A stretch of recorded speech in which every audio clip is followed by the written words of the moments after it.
DK Suresh ವಿರುದ್ಧ ಮತ್ತೊಮ್ಮೆ ಸಿಡಿದೆದ್ದಿದ್ದಾರೆ ಶಾಸಕ ಮುನಿರತ್ನ. ಓಟ್ಗೋಸ್ಕರ ವಿಧಾನಸೌಧವನ್ನೇ ಒಡೆದು ಹಾಕ್ತಾರಾ ಡಿಕೆ ಸುರೇಶ್ ಅಂತ ಹೇಳಿ ನೇರವಾಗಿ ಪ್ರಶ್ನೆ ಮಾಡಿದ್ದಾರೆ. ಒಂದು ಸಮುದಾಯದ ಓಲೈಕೆಗೋಸ್ಕರ ರಸ್ತೆಯನ್ನು ಹಾಳು ಮಾಡಿದ್ದಾರೆ.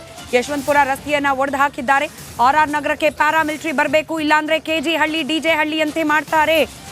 ಸಾವು ನೋವು ಸಂಭವಿಸಬಹುದು ಅನ್ನೋ ಗಂಭೀರ ಹೇಳಿಕೆಯನ್ನ ನೀಡಿದ್ದಾರೆ ಶಾಸಕ ಮುನಿರತ್ನ. ಸರ್ಕಾರ ಮಧ್ಯಪ್ರವೇಶ ಮಾಡಲೇಬೇಕು. ಈ ಕ್ಷೇತ್ರದಲ್ಲಿ ಪ್ಯಾರಾಮಿಲಿಟರಿ ಬಂದರೆ ನ್ಯಾಯಯುತವಾದ ಚುನಾವಣೆ ನಡೆಯುತ್ತೆ. ಇಲ್ಲ ಅಂದರೆ ರಾಜರಾಜೇಶ್ವರಿ ಅಸೆಂಬ್ಲಿ ಕಾನ್ಸ್ಟಿಟ್ಯೂನ್ಸಿ ಕೆಜಿ ಹಳ್ಳಿ ಡಿಜಿ ಹಳ್ಳಿ ಆಗಿ ಇಲ್ಲಿ ಎಷ್ಟು ಹೆಣಗಳು ಉರುಳಿಸ್ತಾರೋ ಗೊತ್ತಿಲ್ಲ. ಅದಂತೂ ಖಂಡಿತ ಆಗತ್ತೆ.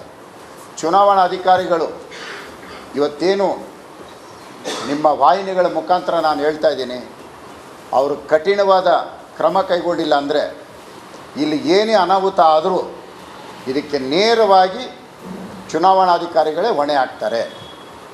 ಇದನ್ನು ಅವರು ಅರ್ಥ ಮಾಡಿಕೊಂಡು ಇಲ್ಲಿ ಪ್ಯಾರಾಮಿಲಿಟರಿ ತಂದರೆ ಒಳ್ಳೆಯದಾಗತ್ತೆ, ಇಲ್ಲ ಅಂದರೆ ತುಂಬ ಕಷ್ಟ.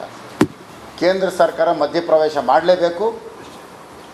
ಈ ಕ್ಷೇತ್ರದಲ್ಲಿ ಪ್ಯಾರಾಮಿಲಿಟರಿ ಬಂದರೆ ನ್ಯಾಯಯುತವಾದ ಚುನಾವಣೆ ನಡೆಯುತ್ತೆ.